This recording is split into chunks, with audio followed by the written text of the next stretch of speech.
Hello, welcome to a reading from the Bible of 2 Samuel chapter 21. During the reign of David, there was a famine for 3 successive years. So David sought the face of the Lord. The Lord said, "It is on account of Saul and his blood-stained house.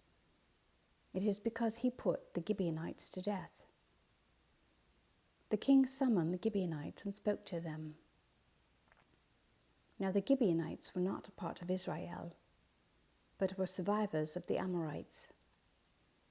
The Israelites had sworn to spare them, but Saul, in his zeal for Israel and Judah, had tried to annihilate them. David asked the Gibeonites, "What shall I do for you? How shall I make atonement so that you will bless the Lord's inheritance?" The Gibeonites answered him, "We have no right to demand silver or gold from Saul or his family, nor do we have the right to put anyone in Israel to death." "What do you want me to do for you?" David asked. They answered the king, "As for the man who destroyed us and plotted against us, so that we have been decimated and have no place anywhere in Israel, let 7 of his male descendants be given to us to be killed, and their bodies exposed before the Lord at Gibeah of Saul, the Lord's chosen one." So the king said, "I will give them to you."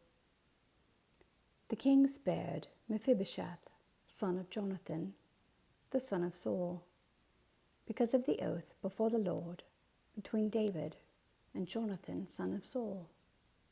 But the king took Armoni and Mephibosheth, the 2 sons of Aiah's daughter Rizpah, whom she had borne to Saul, together with the 5 sons of Saul's daughter Merab, whom she had borne to Adriel, son of Barzillai, the Maholathite.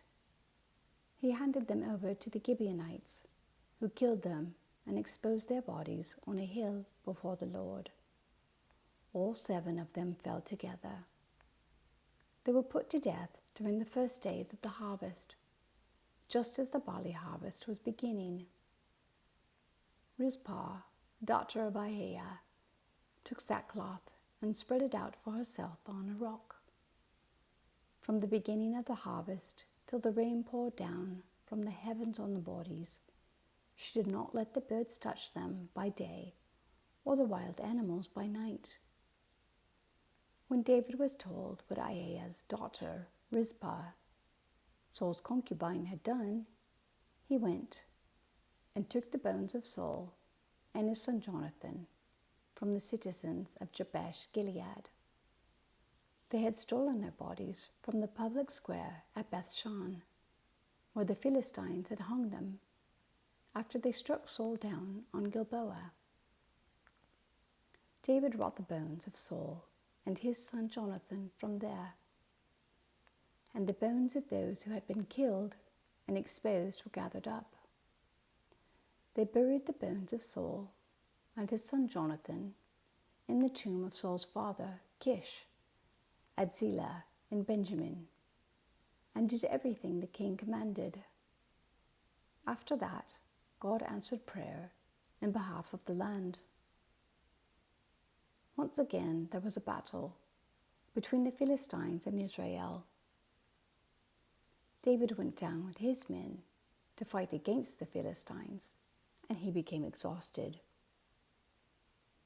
At Ishbi-benob, one of the descendants of Rapha, whose bronze spearhead weighed 300 shekels, and who was armed with a new sword, said he would kill David.